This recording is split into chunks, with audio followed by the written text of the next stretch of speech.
What you are listening to is real. The participants are not actors. They are actual litigants with a case pending in the squared circle. Both parties have agreed to dismiss their cases and have their disputes settled here in our forum, the Turnbuckle Debate.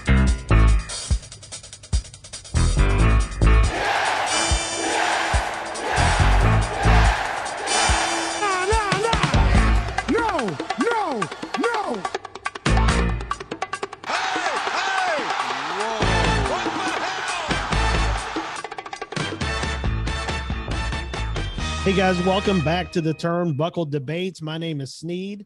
I'm Chad. And I am the OG Fig Kid, Tom Montalto, the staple of the Turnbuckle Debate. And here and go ahead. I was going to say, I'm still waiting for WWE to get back to me on my offer to come in and fix their sinking ship, but they didn't contact me yet. But did you send them something for that? Well, we mentioned it on a podcast last week. I'm sure there's people listening. Well, did you follow up on it? They'll contact me sooner or later. Oh yeah, Vince, the reach of the staple is large. I'm sure Vince saw it. He's just waiting to reach out to you. Yeah. He doesn't want to admit it yet that I could do a better job than he can right now, but that's okay. And we have a special guest on the show today. We have Seth from the CHICK FOLEY SHOW. How's it going, man? Hey, what's up, guys? I'm really honored to be a part of this. The Turnbuckle Debate is actually how I was introduced to you guys' show. I still got heat with Tom because the first episode I listened to, he dropped a quick one-liner about Bret Hart going to have a stroke if he has a comeback match. So, oh yeah, I remember. Yeah, I didn't even reveal this until now we're on the air, but I'm here for one reason and one reason only, and that's to settle the score with Tom. So, take the Tom, staple out. I'm gunning for you. Yeah, I love it. You messaged me about that, so that's called long-term storytelling, Tom. This is the backstab. He's coming for it from way staple. He's the staple remover. I know. When I listened to that back, I was like, "Oh, did I really say that?" Did. So I'll let you guys behind the scenes. We're part of the Pod Foundation, kind of loosely affiliated network of podcasts, and it was an idea that Sheena had, and me and her had kind of talked about it, and she had found you guys, I think, through Extra Cooler. I think he shared some of the artwork you guys did, and we started listening and really dug the vibe. And she had me, she was like, well, listen to one episode of their show, and we'll see what we think. And sure enough, we get through that episode. I'm like, oh, this is awesome. And then right at the very end, Tom comes in with that zinger, and I'm like, oh my God. I love it. I love it. All right. Well, we're here for the debate. So we have 3 fresh topics that we're going to get into. And I think unless you guys have any opposition, I think we get right into it. Yeah, let's do it. Let's do it. Go. All right. So our first question, and this is Seth's question that he brought to the table. Is Goldberg overrated? And I know Tom's underrated, wasn't it? Yeah. Is Goldberg underrated? Sorry. Underrated. Yeah, excuse me. I have yeah. I'm gonna say, I'm not gonna say anything because I listen to Seth every week and I respect his opinion so much. Oh God! So, here he goes. Here so he goes. I'm really curious to his opinion because maybe he'll change my mind. So go ahead, Seth. So one of our friends in the Facebook group that we're all in, he posted just one of those little survey posts where you list, favorite, least favorite. There were a few different questions on there. And one of the questions was, most underrated wrestler of all time. And I said Goldberg, and that caused quite a stir. But I really think he is because I think initially Goldberg may have been a little bit overrated. He had probably the best first year in wrestling ever. But due to the various comebacks and the way that WWE has used him the last few years, I think it's slingshot back the opposite direction, and now he is underrated. I think people have focused only on his last handful of appearances, and nobody's taken into account what a supernova of a superstar that he was back in 1998 whenever he first emerged on the scene. So that's why I think he's underrated. I think people have forgotten just how big the Goldberg movement was back in the late 90s in WCW. It was massive. It was massive. When you say he had the best year in wrestling, best first year, right? I think he, like you said, supernova, took the world over. The only counter, the first person that comes to mind when I think first year in the business is Kurt Angle. Right. Kurt Angle, I think Kurt Angle was probably an overall better wrestler, especially when you take into account the promo ability and the technical ability. Right. But Me, if I'm really boiling it down to like greatest of all time type of stuff, I look at how over they were. And I don't think it gets any more over than Goldberg was in 98. I think the hardcore fans, we really appreciated Kurt Angle, and he was definitely over, but I don't think he was like the phenomenon that Goldberg was there in the summer of 98. Right. Plus, because he was a hardcore, just people hated him, you know. So even when a heel is over to the top, it's just not the same. It's not the same as a baby face being over. Here's the thing that gets me, and I always felt like Goldberg was forced on us. You knew they were piping in the Goldberg chants. He was sloppy in the ring. The thing that shocks me the most with you, Seth, is being such a big Bret Hart fan, and Goldberg is the reason Bret Hart had to retire when he did, because of his sloppy work and his kick to his head. Like, he's never really been anything more than 3 moves. Has he ever put on a 5-star match? And I don't know how over he really was because of the piping in of the chants. So like when he came to I feel like the piping in the chants started a little bit later on, though. You know, I think it started kind of as an organic thing, and then WCW just latched onto it, made it happen. And I don't really think he was forced on us because, you know, his first match, he came out with absolutely no fanfare. He was wrestling freaking Hugh Morris in an unannounced match on Nitro. And I think his first one-on-one pay-per-view match was against freaking Steve Mongo McMichael at Starrcade 97. So that's a rough road right there to be. Exactly. Steve Mongo McMichael match. They definitely, you know, they definitely leaned into it big time. And I think WCW did what WCW did in the late 90s and ran it into the ground with the piped in chants. Because there are some times where it sounds like you got 50,000 people screaming Goldberg, but then they pan out on the crowd and everybody's just sitting there like talking to each other and stuff. So it's, you know, where are these chants coming from? On the in-ring stuff, yeah, he was, you know, spear, jackhammer, and that was about it. But that's all he needed to be, you know. That's all, you know. Hulkster back in the 80s, he was, you know, 3 punches, big boot, and a leg drop. John Cena. Yeah, John Cena, the five moves of doom for the longest time. Yeah. So again, I'm not here to say that Goldberg is, you know, next to, you know, Luthez and Bret Hart and Ric Flair when it comes to technical wizards. I just think that the hate for him has grown so much in the last few years by the hardcore internet fans that it's gotten to a point now where he is underrated. And I don't think people really appreciate the run that he did have that first year. And I think he's almost became the poster boy for modern day wrestling fans complaining about old stars being brought back and WWE not making new stars. He's kind of taken on the, when we think about those old guys coming back and taking a spot from the young guy, he's kind of became the guy that everyone associates that with.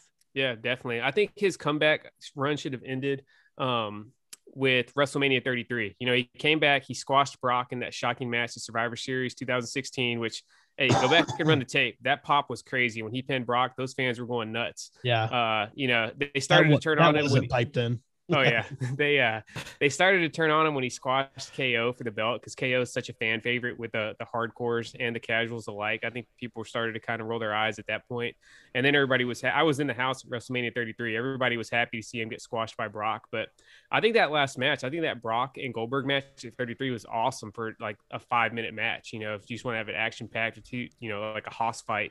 But yeah, it's definitely been a little bit less than stellar. I think the only good match he's had since then was with Dolph Ziggler at SummerSlam 2019. That was it. Yeah, that was fun.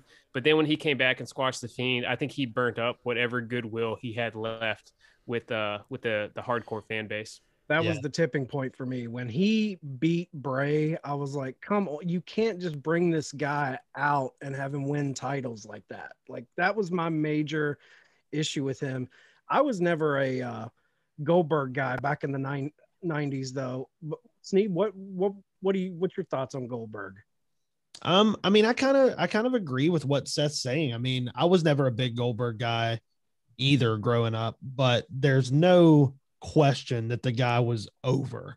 There's no, I mean, you could tell by, I mean, he's one of the first guys you could go to a Kmart and buy a Goldberg shirt, you know? Yeah. That's when you've really started seeing merchandise make it to the mainstream, and then you would get the Goldberg tattoo on a t-shirt, and you would know just by the tribal tattoo on the shirt that it was Goldberg. And there's there's a lot of real shitty tribal tattoos that people got because of Goldberg walking around out there. Right.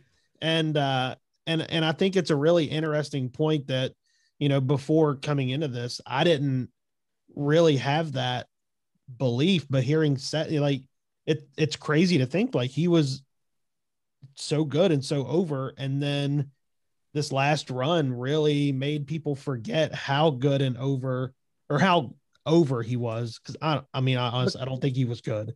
Because being like completely honest, we've buried the fact that he's been brought back so many times into main event storylines. Like, we do not like that. I think the key of this debate and what Seth is bringing up that's so key, you can't let him, the bad booking of bringing him into these main event situations of the last 5 years, affect his overall rating, and especially that WCW run. Because that's very easy to do. Very easy. It is. And if you think about it, his matches versus Brock were exciting. There were pops. Even I popped at both of those matches because I didn't expect him to come in and beat Brock like he did. And then seeing Brock finally destroy him like you hope to see. If he ended it right there, like that would have been the perfect storybook ending for him. But then he keeps coming back, and you just see him looking sloppier, and he almost kills the Undertaker. Yeah, that Taker match really hurt him, man. Yeah. He couldn't just jackhammer people anymore. Like that kind of just gave him an ugly ending. Where if he ended with the Brock stuff, I think it would have been a much better ending for his whole legacy. Yeah. Oh yeah, because we were at that Raw after Mania 2, and I mean, it wasn't a dry eye in the house when he came out after the show and gave his farewell speech, and he brought his son in the ring, and even though fans had been booing him for the last month or so before that, I think that performance against Brock kind of redeemed him in the fans' eyes, and that Raw after Mania crowd's about as hardcore as it gets, and it was a standing ovation for Goldberg as he told everybody farewell. But that would have been rough the last couple of years. That would have been a perfect like right off into the sunset for him. Like he would have finished on a high note. And it's a shame, like, but who could blame the guy if Vince is going to come knocking on your door? Man. If they're going to give you that much money, it's hard to say no. I mean, come knocking on my door, I'll do it. I mean, I think money, obviously, it's all about the money. But at the same time, I do think there was a little bit of him that wanted to wrestle in front of his son. So that was kind of a noble way for him to return, but I definitely think he overstayed his welcome. But you can't blame him. Sure. If Vince is cutting the check, you're going to take it. I can't blame any. I mean, actually think about like Stone Cold, who will never come back no matter. And he just said on Jericho's podcast, Vince offered him money to come back, and he just refused to do it because he wanted to end it on his terms. And it's hard to see guys do that. You don't see that much anymore. So it's a lot of respect when a guy actually retires and stays retired. Yeah. 5, 4, 3, 2, 1. All right. So that's going to end us for this topic. Anybody have any final thoughts before we move on? Hopefully no one's next. Hopefully Goldberg's from McIntyre's last match. So I mean, no one's next. Please. That needs to be a shirt. Hopefully no one's next. No one's next. That's the perfect way to end that question for sure. All right, moving on. Is the Shield the best faction of the last 20 years? I'm going to say, like, I never even looked at them as a faction. They were more of a team to me. A faction is, kind of like the inner circle when a bunch of guys come together. Come on. Tom's arguing semantics. Oh, here no, honestly, when you said that to me, I never thought of them as a faction. I thought of them as a team. Three or Same more thing is like a New faction. Day. Three or more. Three or more? Yeah, because two, you're a tag team. Three or more, you're a faction. Like ECW, the Triple Threat, you're a faction of 3 people, man. Come on. I mean, if that's what you're going to consider a faction, it's kind of hard to say. Like, they had such a dominating run the way they debuted, and all 3 guys have become stars. Like, how often do you see 3 guys out of one team become stars like all 3 of them have? Yeah. It's kind of hard to say no then, So for me, there were 2 that I was really going back and forth on, and then another one kind of entered my mind, and I was like, yeah, it's no competition. So to me, the closest parallel to the Shield is Evolution. We said the last 20 years, so they're the tail end of that. Evolution had an awesome run. You know, they had a living legend with Ric Flair. They had a dude that was at the top at the time with Triple H, and then the two newcomers with Randy Orton and Batista. So I think Randy Orton and Batista, they both, you know, they turned out to be blue chippers, just like all three guys from the Shield were. The one thing on the Shield, though, they never captured a world championship while they were together. You know, as far as championships matter a lot to me. I'm kind of Mr. Kayfabe, you know, so championships matter. And really all they had was they had one tag team run with Roman and Seth, and then Dean had a sort of, it was long but inconsequential run with the United States Championship, whereas Evolution, they were holding all the gold in the company at one point. Right. So I would give Evolution a slight nod on the Shield, even though we all know what the Shield would go on to do. But to me, best faction in the last 20 years, without a shadow of doubt, I think it's the Bullet Club. They've had such a gigantic influence on wrestling. You can make a strong case that AEW would not exist if it hadn't been for the Bullet Club catching on and becoming the global force that they were. That was really where the seeds were planted for, you know, you had out of the Bullet Club came the Elite, which was, you know, basically the creme de la creme of the Bullet Club. And those guys got so over and had such a presence worldwide that they were able to branch off and have instant credibility when they started their own, their own wrestling organization. So I'm going Bullet Club for my answer. Wow, that's an excellent point, because how many other people in the wrestling world can you walk into a store and see a T-shirt for? But there were Bullet Club stores in the mall.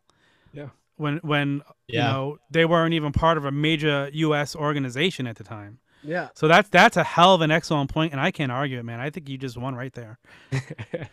Yeah, I mean, my pick was, and Chad and I had talked about the little peek behind the curtain. We had talked about this earlier. I thought I was ambushing Seth. I thought his fandom for Seth Rollins and Reigns would like make you forget about. And I wasn't even thinking Bullet Club. I was thinking, I had teams like Evolution running through my mind, even Aces and Eights from TNA. I had some of those, and then Sneed. We talked a couple hours ago, and he's like Bullet Club, and I'm like, that's. How do you beat that?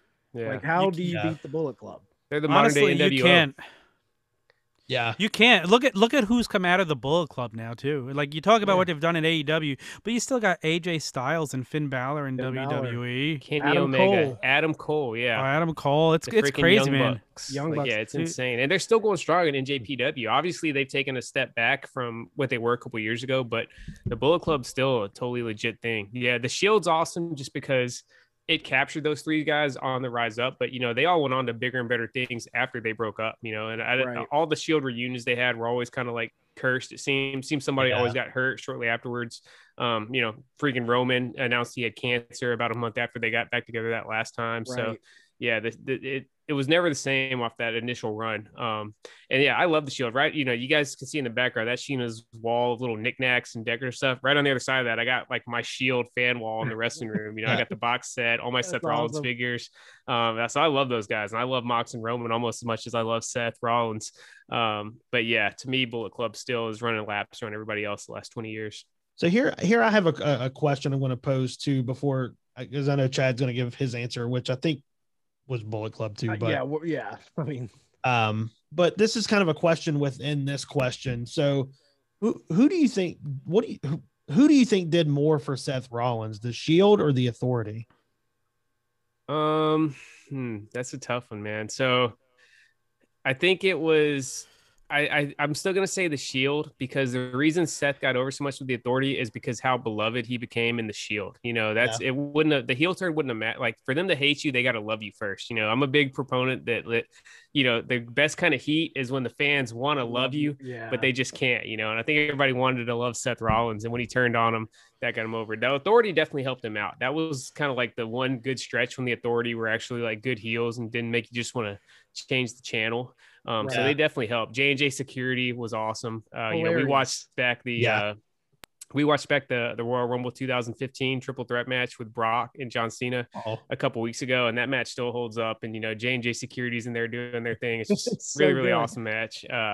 So yeah, the Authority definitely helped Seth out, but I think the Shield still is where Seth really, you know, laid all the groundwork for what he went on to become after they split up. Yeah, I think it's Seth's hard work on his own that really helped elevate him, because I felt like he didn't do his best work until after the Shield. Like that's when he really like I loved Ambrose in his Shield, and I loved Reigns, and I liked Rollins, but afterwards is when he really took off for me, and I became a huge fan of his, like in his work and everything. Like, and he did everything. Like he just worked hard. He worked his ass off, and he deserved where he got. And even now, I love the fact that they've kind of dropped the whole Messiah thing, but it's still kind of like the groundwork of it. Like I think he's killing it right now. Oh as yeah, the heel. that's the man. His promos are hysterical. I loved his promo at WrestleMania that was unscripted. You know, that was awesome. I wish they would do more of that. Yeah, well, apparently they're editing it out now. Yeah, it's not. Yeah, none of the rain delay promos are on Peacock, which is hilarious. Everyone's praising Really? that aspect of the event, and they've already taken them out. Yeah, I think I think on the international WWE network they're already off of it, and they're working on taking them off the Peacock feed if they're not already off there. So that's wild to me. It's unscripted, So man. wild. You can't have it. Yeah, talking about Seth Authority versus the Shield. I agree. That was kind of his foundation with the Shield. But I will say, when I think of Seth Rollins, my favorite moment of Seth Rollins, and I popped so huge, was the cash in. Yep, I agree 100%. Down with that briefcase, and he's slinging the title. I mean, that was one of the best endings to a Mania in the last decade for me. Like, I was so hyped. Like, My brother was there for that one. Yeah, me and Sheena were there. We were at that WrestleMania, and it was insane because Roman and Brock had such a good match that, like, even though Seth Rollins was my favorite wrestler, I forgot about the briefcase. It was not even in my mind. You know, I'm watching this, like, Brock and Roman's match was so realistic, you know, that we were totally sucked in. And then all of a sudden Seth's music hits and we just lost our freaking mind. And then I was for sure that he was taking the pin, because I've been watching wrestling so long. I'm always thinking about the angle. I'm like, all right, well, you know, they don't want to pin Brock, so Roman's going to freaking pin Seth Rollins. And then sure enough, Seth wins the belt. We were losing our minds, man. It was insane. But that was a moment. Yeah, it was one of the best, one of the most iconic moments of recent memory. Right up there with the Hardy Boys return, that pop. Yeah. But back to the Bullet Club and the Shield in the last 20 years for a faction. I think, like, now that I've heard everyone talk about the Bullet Club and everything, there's honestly an argument to be had, and old school heads would go at you so hard for this. But there is an argument to be had that Bullet Club may be the greatest faction of all time. Yeah, I just agree, based on, like Seth said, if it wasn't for them, is there an AEW? Yeah, and the fact probably not. Like, you're talking about one of the top guys from Bullet Club is one of the top guys in NXT, in Adam Cole. You've got Kenny Omega holding a title, the Bucks, and even Cody. Cody was a part of that. So the whole Cody Omega Bucks connection, bringing in AEW, then you go down to even Gallows, Anderson, all of the way that shaped out. You know, you've got your NWOs, your Four Horsemen, and the legacy they left behind. But man, Bullet Club, man, they produced so many monumental stars of today. Yeah.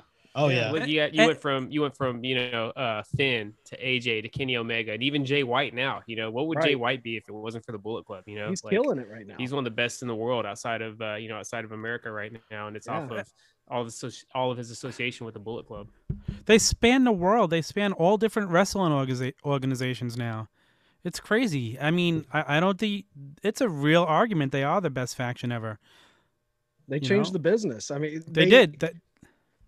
I think Four Horsemen probably influenced more people. Yeah. You know, their whole origins and all of the people that looked to that. You know, you got the OG NWO when it was, Hall, Nash, and Hogan, and the original version of DX with Shawn, HBK, and China. But yeah, as far as overall influence, there's nobody that's been more influential or had a bigger effect on the business than the Bullet Club. I'm with you. And before we move on, I'm just gonna say one of my favorites to watch. They didn't have a huge impact on the business, but one of my favorites to watch was the Wyatt family.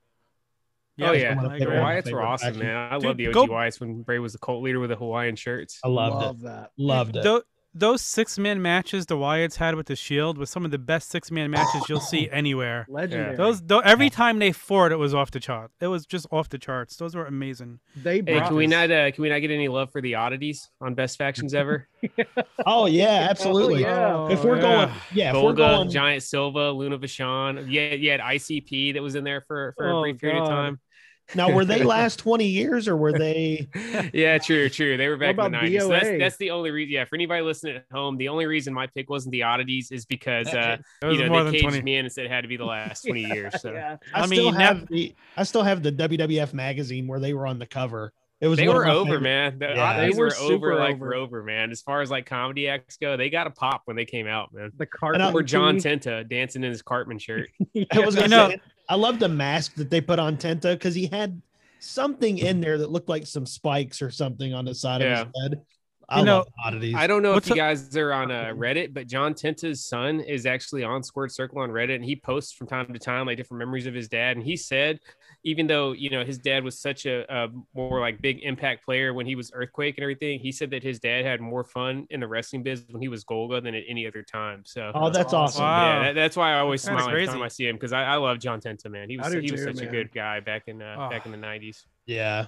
The Natural Disasters were a monster tag team, but we're forgetting. Like, we just forgot the Best Faction. Oh God. How do we not bring up Reckoning? Oh my God. Retribution, you mean? Retribution, yes. Oh, see, that's so good. I forgot their name. Yeah, they're so great that we don't even know who we're talking about. Exactly. Remember when that was actually a thing people thought was going to be huge? Yeah. No. Such a wet fart, man. Man. I don't even remember that at all.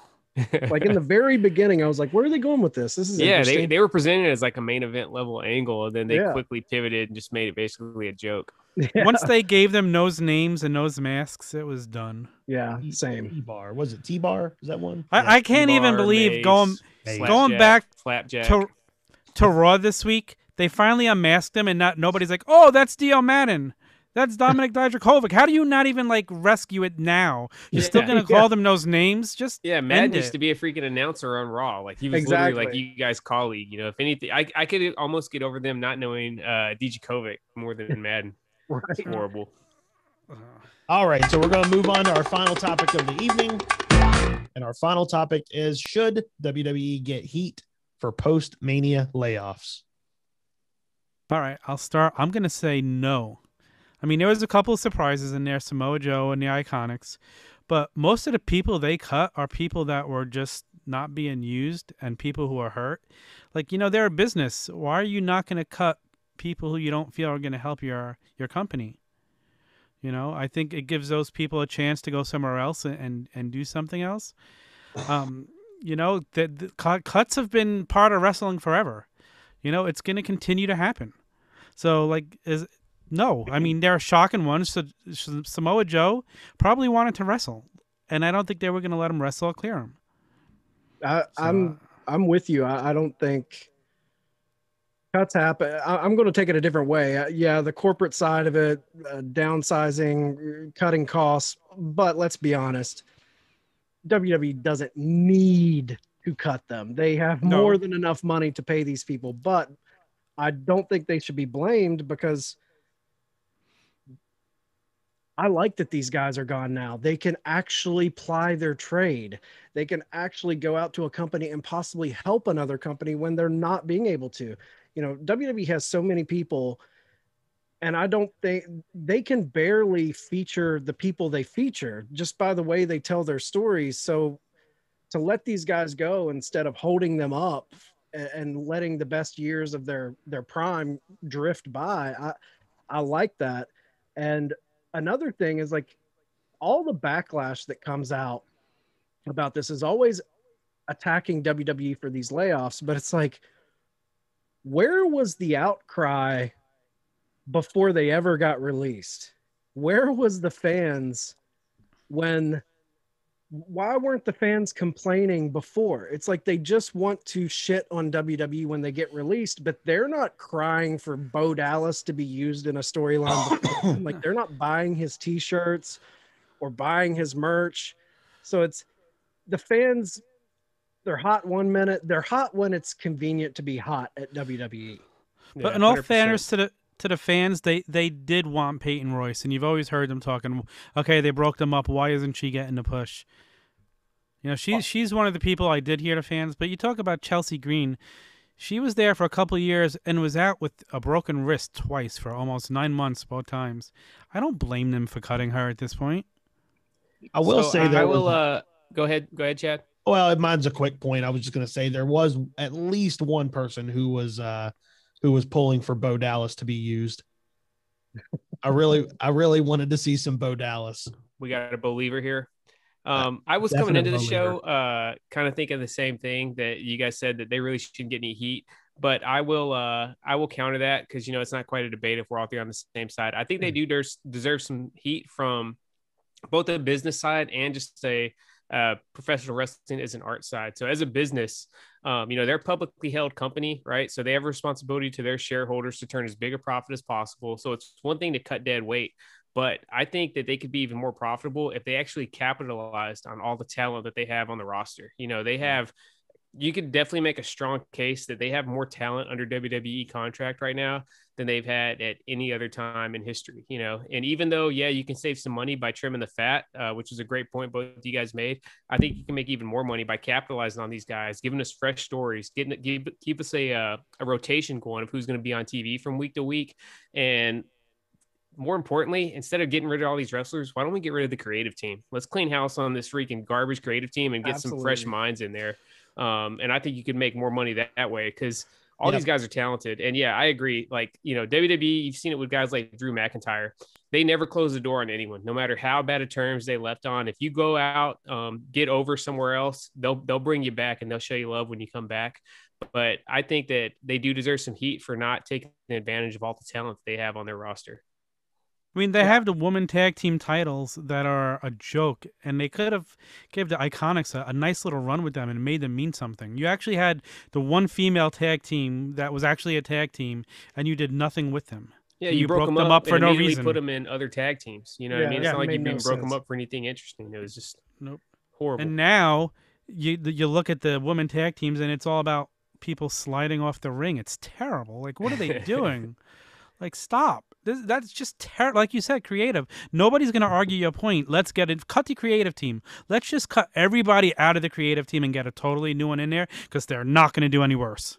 Yeah, if you're talking cuts, those would be the better cuts to make. And it is kind of an indictment on the creative just process of WWE that a lot of these people aren't being utilized in certain ways. Because I know Chelsea Green just did a big shoot interview with Fightful online, and she talked about all of these storylines she was pitching to try and get in. And her and Mickie James were actually involved in a big pitch. They had pitched this storyline, and they were even chirping back and forth on social media to try and build a buzz for it. And it was a decent pitch, but a lot of this stuff just falls on deaf ears. And I think a lot of times it doesn't even make its way up the flagpole to Vince. Yeah. It just goes by the wayside. Yeah. I don't know what's going on in the process there, but it's broke, you know. I don't know. I have zero experience writing in showbiz, but I feel like I've watched enough wrestling that, you know, if you, let me put together a team of like me and like 6 or 7 of my wrestling friends, and we can get this thing hopping, you know, because there's so much talent there and there's so many interesting stories to be had, but it's just Raw's unwatchable, man. The pay-per-views somehow still deliver. I don't know. It makes zero sense to me. Somehow all the pay-per-views are still like really good shows. You know, there's enough decent stuff that they can stitch together a cool video intro, and the wrestlers are, like we said, they're super talented, so they're still delivering in ring. So that's the main roster of WWE. I've pretty much gotten by on just YouTube highlights and pay-per-views. That's my main way I digest it nowadays, because outside of NXT, WWE's on-screen product is just horrible right now. Did you watch SmackDown last week? I felt that was the best episode they've actually put on of regular TV in a long time. SmackDown has been a lot better. Yeah. SmackDown, even though it's still not as good as I would want it to be, it's leagues ahead of where Raw is. Raw is just, like I said, it's unwatchable, man. I would be embarrassed if like somebody that wasn't a wrestling fan was at my house and sat down and watched an episode of Raw with me, because there'd just be no way I could explain the stuff that they're seeing on the TV screen. Yeah. I was pleasantly surprised with SmackDown last week. I actually enjoyed it. They had some solid matches. It wasn't crazy bullshit stuff. Where Raw every week, it's just like, oh, what a waste of 3 hours. It's a systemic problem though. It's like you might get a good episode, but it's the overall issue that's not being handled, and that's their lack of long-term storytelling. They're overproduced.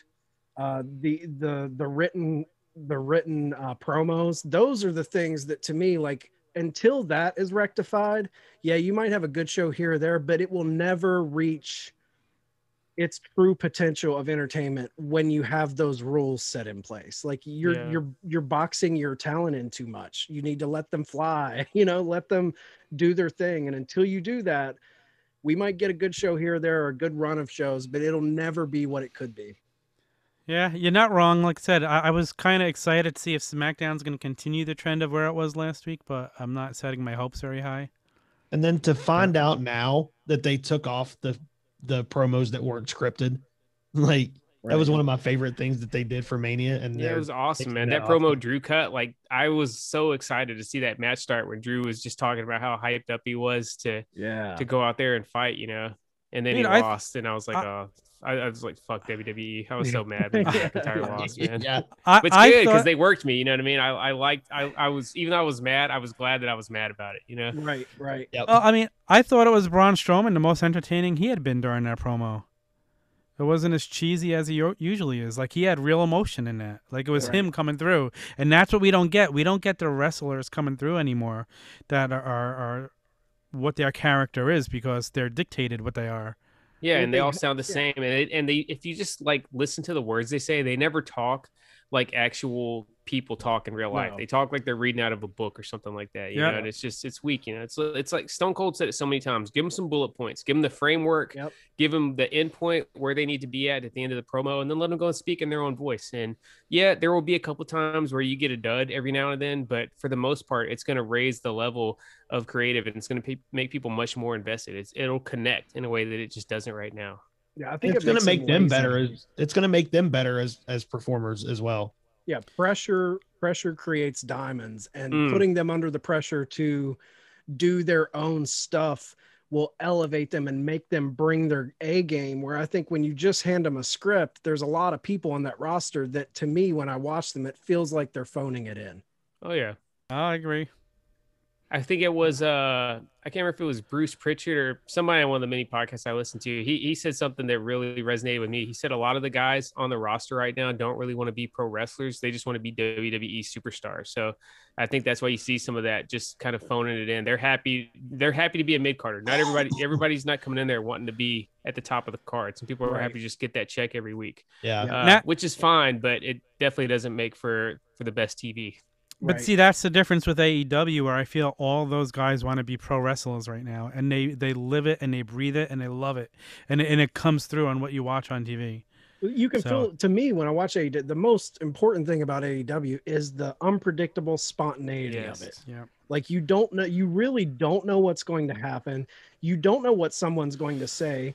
And I thought the Attitude Era, one of the most interesting things of that time was the live mic.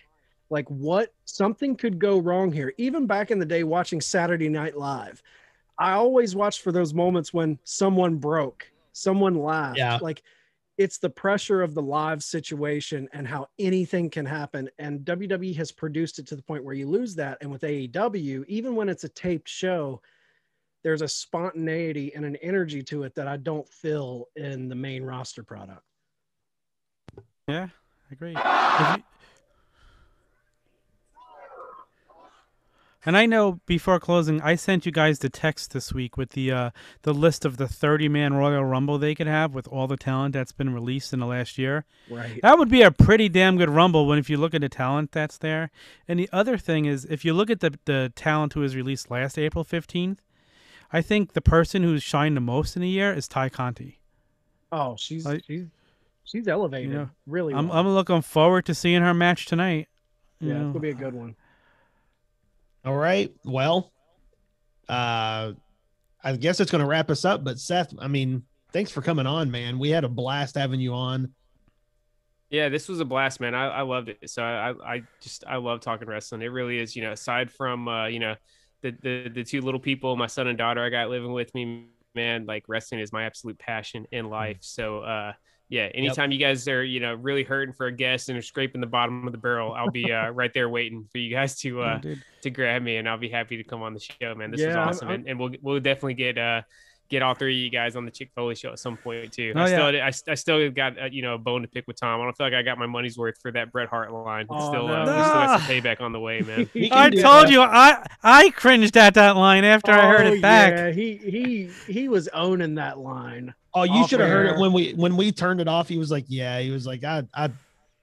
hate. I remember he said it. It was it was like dead silence for like a couple seconds. That I'm not sure which one of you guys was. If somebody was like, "Good God, Tom." Yeah, that was my dry wit sense of humor just taking it over the line, and and you even went HBK and the HBK versus Bret Hart. It seems like you've got something against Bret Hart, Tom. Well, I don't. I'll pull the text message. I have text messages where he says that he hates Bret. So no, yeah, you show me those text messages. In all seriousness, like I do love the Chick Foley show. So if people out there aren't listening to it and you're a serious wrestling fan, you should check out Seth. Check out Seth and Sheena. It's a great show. Like I sit there talking back to them when they're doing it. It's my Friday ritual now. Every Friday at 7:05, man. Yeah, trying to get a little bit of the old WCW TBS love. Yeah, man. Oh yeah. Well, yeah. Make sure you guys are listening to the Chick Foley show. That's going to wrap us up. Make sure you guys are tuning in on Mondays and Thursdays for our show. Tom, tell them where they can find you. At Wrestling Fig Fed on Twitter and Instagram, and Wrestling Figure Federation. Search it on all your favorite podcast platforms. Awesome. Well, Seth, again, you always have a seat here whenever you want to come back. It's been a blast, and I think that's going to wrap us up. So court is dismissed.